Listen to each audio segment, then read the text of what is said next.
Bonjour à tous, bienvenue sur Alpha Perf. Je vous fais une vidéo ce matin. Nous sommes le 17. Excusez-moi, semaine dernière, j'ai pas vraiment eu le temps de vous en faire. J'en ai fait, la dernière était le 10. Donc on va faire un peu le point sur tout ce qui s'est passé depuis le lundi 10 mars, donc à peu près ici. Ce qu'on a eu la semaine dernière, ce qu'on a eu ce week-end. On va voir un peu comment le Bitcoin réagit, ce qu'il est en train de nous faire. Un petit tour sur les marchés tradis. Et puis on va aller un peu voir aussi les datas, un petit peu en profondeur peut-être, si on trouve des informations intéressantes. Alors, pour commencer la semaine tranquillement, commencez par vous abonner, mettre des likes, mettre des commentaires, et puis on sera content et motivé pour la suite. Donc, voici les bitcoins en H4 contrat Perp Binance. Donc, alors pour ceux qui me suivent, effectivement, je trade sur MEX, mais les contrats Perp Binance ont la même cotation que les contrats MEX. Donc, je suis resté sur cette charte là. Mais je trade les deux en fait, je trade sur Binance et sur MEX. Donc là, nous avons donc le Bitcoin qui nous a fait un petit retour dans la zone des 76 500 $. C'était le mardi, juste en suivant après ma vidéo. Donc, on a vu cette baisse le lundi, dimanche, lundi, on a vu cette correction qui nous a fait un nouveau plus bas, d'accord, un nouveau plus bas par rapport à cette zone-là, à cette pattern.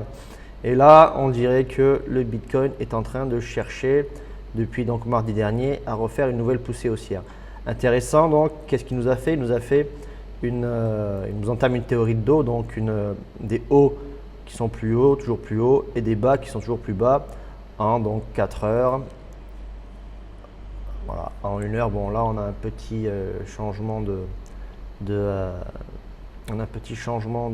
structure. Mais on voit quand même qu'on reste sur une poussée haussière. Bon, là, on n'a pas breaké plus bas que ça. Donc, on reste sur une poussée haussière 4 heures, d'accord? À voir si cette poussée-là va continuer. Okay, avant tout, je vais commencer donc par faire un petit tour sur les contrats CME. Pour ceux qui me suivent sur le Discord, j'ai annoncé qu'il y avait un trade à faire pour la fermeture des CME parce qu'on avait vu qu'ils avaient fermé dans les 84 400, je crois. Attendez, je vais enlever l'indicateur de l'imbalance. Hop. Donc, on voit très bien que le CME nous a fait une clôture ici. Donc, c'est ça, 84 400 $. Donc, pendant le week-end, j'avais dit, bon, le prix descend. Donc, soit on va chercher à aller combler ce gap-là avant que le CME ouvre, soit on va ouvrir donc et créer donc un vrai gap, pas un gap fictif, un vrai gap, et on ira chercher à le combler. Donc qu'est-ce qu'on a fait? On a ouvert à la baisse, donc le gap a été créé et là on est en train d'aller le chercher. Voilà. Ok. Donc ce qui amène à, j'avais proposé un trade sur le Discord dans la zone basse là pour justement aller chercher ce gap. Donc le trade se déroule plutôt bien. Mais je vais clôturer, je clôturerai mon trade une fois le gap fermé. Je ne vais pas aller chercher la liquidité plus haut, du moins pas pour l'instant. On va voir les datas et savoir ce qu'on peut prévoir, sur quoi on peut spéculer pour le reste de la journée, voire de la semaine. Donc le CM nous a créé ce gap qui est toujours intéressant à aller chercher. Donc rien de spécial. Vous voyez ce gap là, ça c'est hyper intéressant. Ce gap là qu'on avait créé en novembre a été entièrement comblé. Ok, tac. Donc celui-là on peut le virer. Plus de pression baissière pour le comblage de ce gap CME qui était un gros gap. D'accord. Donc maintenant, je dirais que on commence à avoir des informations qui peuvent nous donner un premier retournement de prix. Enfin, on commence à avoir moins de pression sur la baisse du prix. D'accord. Attention, on peut quand même toujours aller chercher 70 000 $. C'est pas exclu. Ok. Donc, un petit tour aussi sur le NAS. Qu'est-ce qu'a fait le NAS cette semaine? Alors le NAS, lui, est en train de essayer de poser un bottom. Alors c'est intéressant aussi parce que il nous crée donc cette structure-là. Bon, ça je vais le virer, c'était ma spéculation qui reste toujours valide, hein. Mais je la vire pour l'instant. Qu'est-ce qui nous fait le NAS? Bon, ben, il est en train de nous créer ça. Ça aurait été bien là qu'il break pour faire ça. Il ne l'a pas fait. Donc, on va voir comment il réagit. Soit il fait un fake W, donc il repart en M et il continue la baisse. Mais j'y crois peu. D'accord? Pourquoi? Parce que fin de semaine, on a eu des infos, on commence à avoir des news un peu plus positives sur la macro, avec Trump qui a l'air de vouloir rentrer en discussion pour un peu calmer cette guéguerre des taxes là, la trade war. Et on a aussi l'Ukraine qui est en train de dire que ça serait possible que le conflit se stabilise, voire s'arrête plus vite que prévu. S'ils trouvent des accords, ils peuvent trouver des accords ensemble. J'ai l'impression que peut-être le marché tradi souffre un peu et qu'ils vont se calmer côté politique, géopolitique et annonce économique pour peut-être un peu ralentir ça et commencer déjà une première correction de cette baisse. Possible après qu'on reparte, hein, mais une première correction de cette baisse sur les marchés tradis parce que du monde doit souffrir. Donc le scénario peut très bien être celui-là, hein, ok? Mais rien que cette montée-là ferait beaucoup de bien au Bitcoin, d'accord? À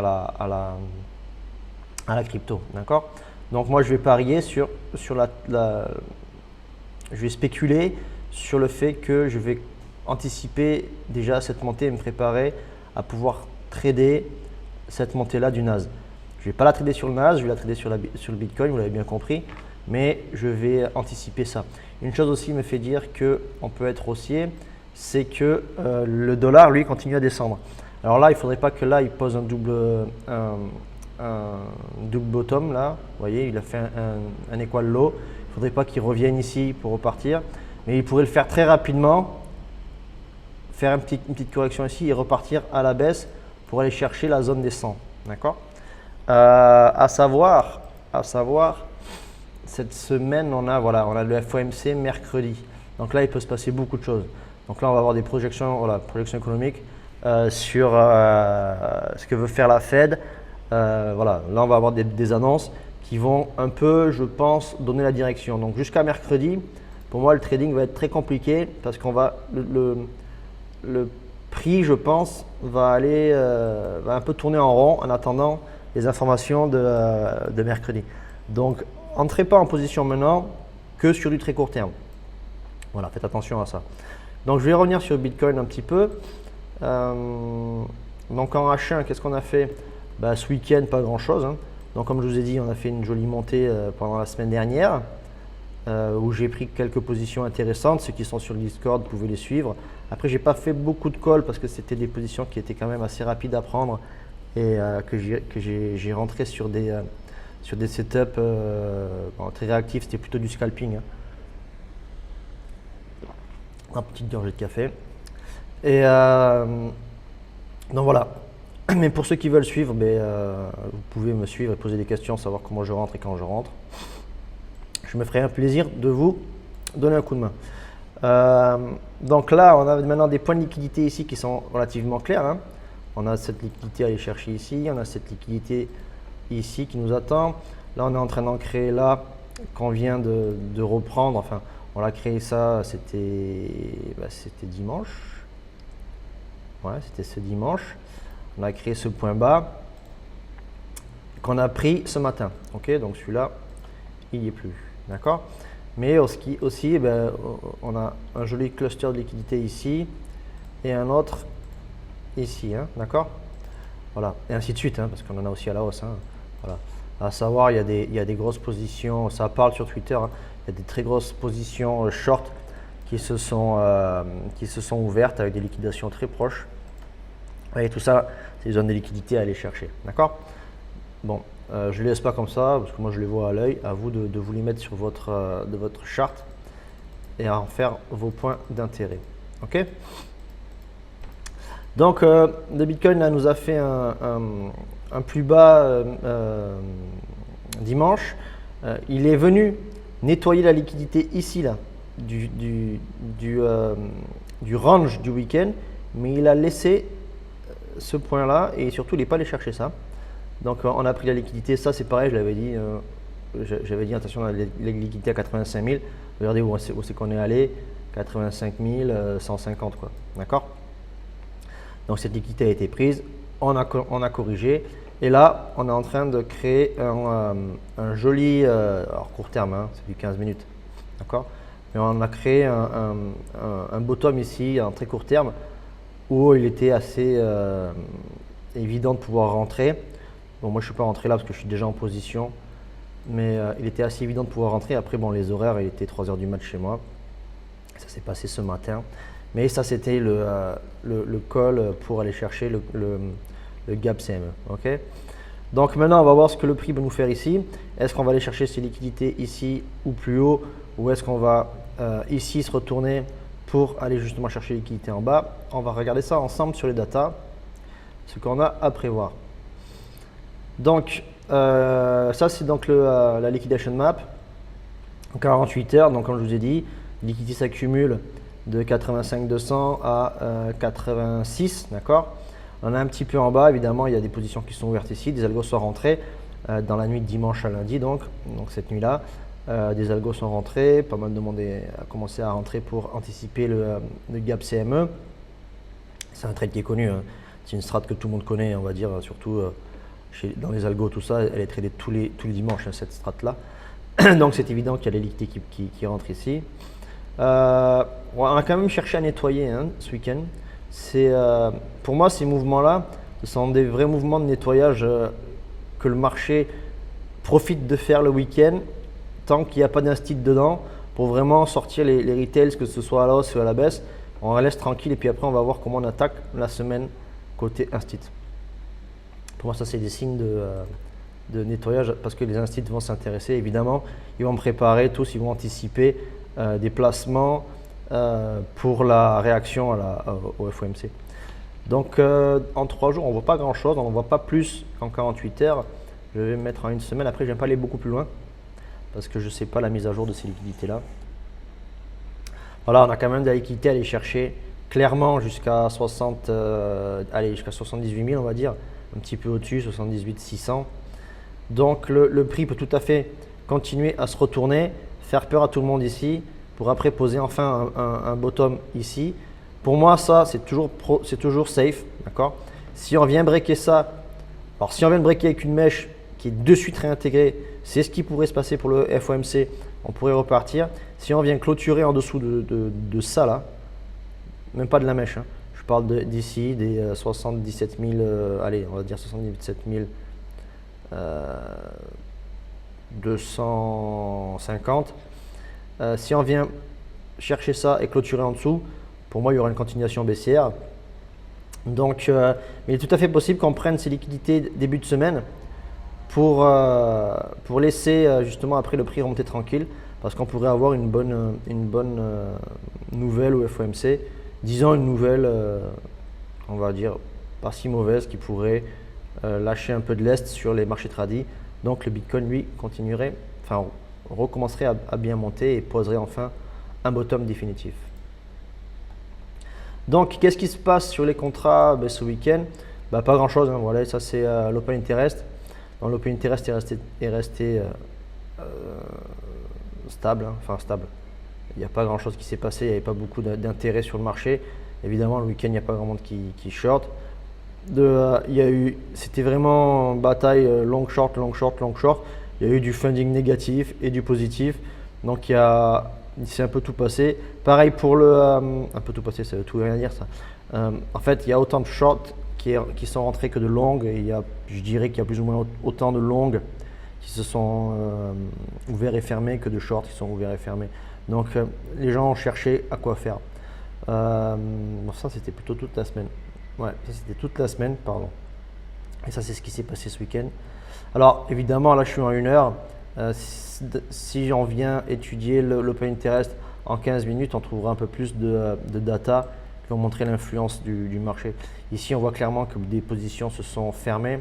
Beaucoup de positions se sont fermées. Donc, l'open interest qui descend avec des funding qui ici sont à la baisse, qui sont passés négatifs aussi. Donc ça veut dire qu'il y a beaucoup de longues qui se sont fermées de là à là à peu près. Après là, le funding est remonté avec aussi des open interest qui descendent. Donc là, ça veut dire que c'est des shorts après qui sont fermés. Donc voilà, évidemment, on peut détecter. Ce qui est intéressant aujourd'hui, enfin là, en 15 minutes au moment T, c'est qu'on a une grosse ouverture de longue là, qui est en train de se faire, d'accord? Sur cette hausse là, donc depuis ce matin 3 heures, je ne sais pas si c'est en Chine que ça ouvre ou si c'est les algos partout aux US et ainsi de suite, mais il y a une jolie ouverture de longue qui commence. Là, les longues s'ouvrent, l'open interest monte, les funding montent et le CVD monte aussi. C'est-à-dire que il y a des contrats qui sont en train de s'ouvrir en longue sur les contrats perp, mais on a aussi le CVD spot qui lui est en augmentation. Alors c'est léger, hein, mais ça monte, ok, qui est en augmentation, donc ça veut dire que ça rentre aussi sur le spot, d'accord. Il y a des annonces comme quoi BlackRock a beaucoup vendu et se remet à racheter. Donc ça aussi, c'est des signes qu'il faut garder en tête. Est-ce que BlackRock anticipe aussi un bon résultat un bon discours du FOMC avec un bon résultat pour la Fed, ce qui va nous créer un petit pump. Donc il y a quelques entrées intéressantes à faire, donc il les anticipe déjà. Donc voilà, gardez tout ça en tête. C'est un peu le but de l'analyse du lundi, du début de la semaine, c'est d'avoir tout ça en tête pour se créer un sentiment de marché pour savoir quoi faire dans la semaine. Effectivement, on est toujours sur tendance baissière. Alors moi je dirais que depuis quand même ce point bas là, bon, on est haussier en H1. Mais on est en tendance range, le marché se cherche, d'accord. Même si là on était toujours en train de baisser, ici on était clairement sur du baissier, hein. Vous voyez, tac, ça c'est un canal je le fais très rapidement, hein. C'est juste pour vous montrer la tendance, mais là on est baissier, on cherche à se retourner, mais on est baissier sur une plus grosse time frame, d'accord. Mais là pour moi on est en train vraiment de chercher à poser un bottom pour en faire attaquer une nouvelle tendance haussière, d'accord. Voilà. Dans la suite des data, on va faire un petit tour sur l'order book. Alors 5 minutes, c'est un peu court. Bon, vous voyez là, on a il n'y a pas beaucoup, il y a 182 bitcoins, 200 bitcoins à l'achat, 186 à l'achat, 203, ok. Il y a à la vente plutôt. Il y a les 85 qui sont protégés, 85 000 $ qui sont protégés, c'est-à-dire que le prix doit les breaker, mais bon, il n'y a pas tant de bitcoin que ça, donc si jamais le prix doit y aller, il va break facilement. Là, les ordres ont été enlevés, les ordres ont été remis plus haut. Ici, on a 220 bitcoins, 240 bitcoins. Donc on a un peu d'achat, de vente attendue dans la zone des 86 000.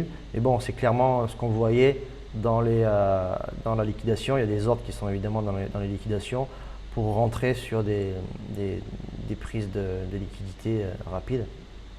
D'accord. Mais on va dire que le prix, je vais mettre en 4 heures. Le prix n'a pas l'air d'avoir de blocage, de gros blocage. En bas, on a pas mal d'achats qui attendent, mais ils ont été retirés, vous voyez. Là, on avait de l'achat en attente qui a été retiré aussi. Donc, bon, si le prix veut descendre, hein, il va y aller, hein, parce qu'il n'y a rien qui va le retenir. Si le prix veut monter, il y a de la vente qui doit se faire quand même. Ok. Ah oui, là, on a 884 bitcoins, 900 bitcoins. Ok. Là, on a quand même des petits barrages, 362 bitcoins, vous voyez. Là, on a quand même des petits barrages dans la zone des 80, de 86, on en a 87 000, 88 000, 89 000, ok. Ici, on a des gens qui cherchent à vendre, hein, d'accord. Donc faites attention, le prix pourrait réagir et se retourner sur ces zones-là, d'accord? Parce que ça ne va pas être si facile à traverser. Alors, si ce n'est pas du spoofing, ça peut très bien être du spoofing, des ordres qui sont retirés dès qu'on va s'approcher des prix là, de ces prix, pour montrer. Alors, qu'est-ce que ça fait le spoofing? Ça va montrer à des gens qui regardent ça, comme moi, que le prix peut se ralentir. Donc, effrayé, je vais tourner ma position, mais l'ordre est de suite quand le prix arrive, l'ordre est de suite enlevé sans qu'il soit pris, et donc ça laisse la liberté au prix de continuer à monter. D'accord? C'est ça du spoofing. Je ne sais pas si je me suis bien fait comprendre. Au pire, vous venez sur le Discord, vous posez des questions et j'expliquerai un peu plus. Sur mon Discord, je vais faire un petit live. Je fais des lives de temps en temps. J'en ai fait une semaine dernière, moi je crois. Un petit live où j'explique, je réponds à des questions, quoi. J'explique ma manière de trader, j'explique ma manière de regarder les datas, j'explique comment je rentre en position, j'explique un petit peu mes setups, tout ça. Donc si vous venez sur mon Discord, vous pouvez participer au live, c'est gratuit. Je laisse les gens parler tant qu'on n'est pas beaucoup. Après, si jamais, j'enlèverai le micro et vous mettrez dans les questions dans le chat. Mais voilà, je fais des lives pour un peu avancer tous ensemble dans le trading. Je vais sortir aussi une petite introduction, une formation d'introduction au trading court terme. Elle est prête. J'attends juste, en fait je vais la sortir dans la semaine là. Elle sera accessible sur mon Discord gratuitement. Juste il faudra passer par un de mes liens d'affiliation parce que au moins ça récompense un peu le travail qui est fait. C'est une formation qui est facile à lire. Ça va vous introduire sur un niveau psychologique, niveau mindset, gestion des plans, gestion des setups, pour vraiment comment interpréter et commencer dans le trading court terme. Alors, c'est une formation qui est aussi bien intéressante pour des débutants que pour des gens qui swing ou qui sont dans l'investissement hold ou on va dire hold actif et qui veulent se tourner un peu plus vers le trading court terme, très court terme. Voilà. Donc ça peut être intéressant vraiment pour un peu tout le monde. Et puis même pour les traders avancés, ça fait toujours, c'est gratuit déjà, et ça fait toujours un truc sympa à lire pour un peu se faire rappeler de certaines règles, qu'il y a certaines règles dans le trading et celles qu'on des fois on a tendance à oublier. Moi le premier, quand j'ai écrit la formation, je me suis dit tiens, ça fait du bien de la relire tout ça. Voilà, un petit tour sur ce que font les whales et après je vous laisserai pour attaquer votre début de semaine tranquille. Alors que font les whales? Là je suis en 1 heure. Les whales achètent. Ah, ça c'est intéressant. J'ai les whales ils ont passé le week-end. Whales et micro whales ont passé le week-end à rien faire. Fin du week-end, les whales ont acheté. Micro whales ont vendu et se mettent là à racheter. Là ils rachètent ce mouvement. Alors attention, ça peut être de la manipulation, hein. Ils peuvent racheter, on est dans des niveaux d'achat relativement faibles. Ils peuvent racheter pour justement combler le gap CME, vendre et après ils vont rentrer en force. Et les retails, eux, ont acheté. Ils n'ont pas fait grand chose ce week-end, c'est ce qu'on a vu sur l'Open Interest d'ailleurs. Là, ils ont racheté cette baisse. Ils rachètent maintenant aussi. Et là, on dirait peut-être qu'ils voudraient commencer à vendre. Donc, le meilleur setup, ça serait que les retails vendent et que les whales et micro-whales achètent. Et là, ça serait feu vert pour des trades en longue. D'accord? Donc, j'espère que vous avez apprécié. Si vous avez apprécié la vidéo, likez. Venez sur le Discord, comme je vous ai dit, c'est gratuit. Abonnez-vous, inscrivez-vous, venez tchatcher, venez discuter. Discutons de trading court terme, même investissement, hein, on peut parler de tout. Il y a de plus en plus de gens qui nous rejoignent et des gens de qualité. Les discussions sont vraiment sympathiques.